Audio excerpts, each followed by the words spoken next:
Vallabhaneni వంశీతో YS Jagan ములాఖతయ్యారు. Vijayawada జైల్లో ఉన్న వంశీని కలిసి పరామర్శించారు.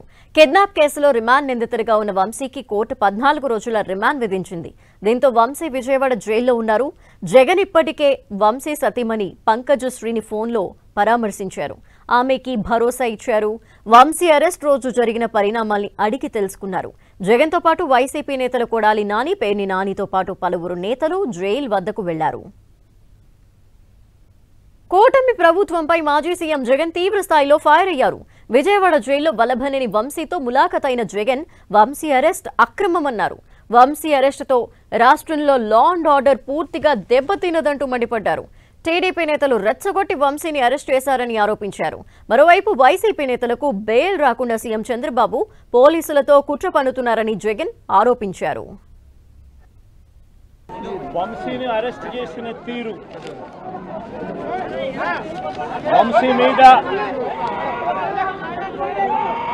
పెట్టిన ఫాల్స్ కేసు, రాష్ట్రంలో దిగజారిపోయిన లా అండ్ ఆర్డర్ను వంశీ అరెస్టు అద్దం పడుతుంది. ఎందుకనంటే వంశీను అరెస్ట్ చేసిన తీరు ఒకసారి గమనించినట్టయితే అతి దారుణమైన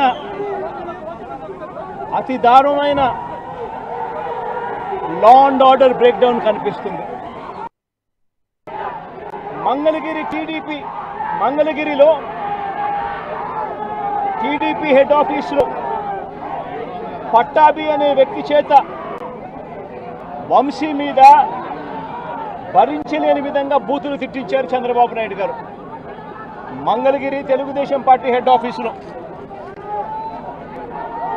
ఫిబ్రవరి 19, 2023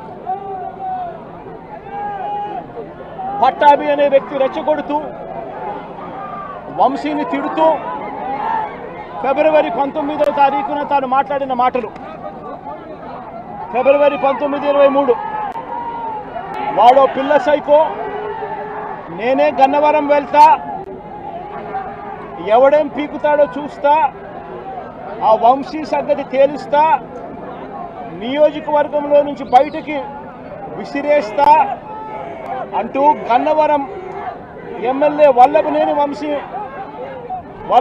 వంశీని రెచ్చగొట్టింది సాక్షాత్తు ఫిబ్రవరి 19వ తారీఖున ఇదే పట్టాభి అనే వ్యక్తి.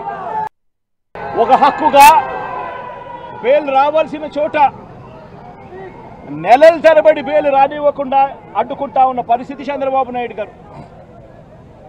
ఇదే సత్యవర్ధన్ అనే వ్యక్తి మెజిస్ట్రేట్ దగ్గరికి తాను వచ్చి జరిగిన ఘటన గురించి మెజిస్ట్రేట్ దగ్గర వాంగ్మూలం తాను ఇచ్చేస్తే మిగతా వాళ్ళందరికీ కూడా బెయిల్లు వస్తాయి అనే ఉద్దేశంతో పోలీసులు చంద్రబాబు నాయుడు గారు ఇద్దరు కూడా కుట్ర పన్ని సత్యవర్ధన్ అనే వ్యక్తిని 20 సార్లు మెజిస్ట్రేటు రమ్మని సమన్లు పంపించినప్పటికీ కూడా ప్రతిసారి దాటేసుకుంటూ రాకుండా ఎగరగొడుతూ పోయాడు.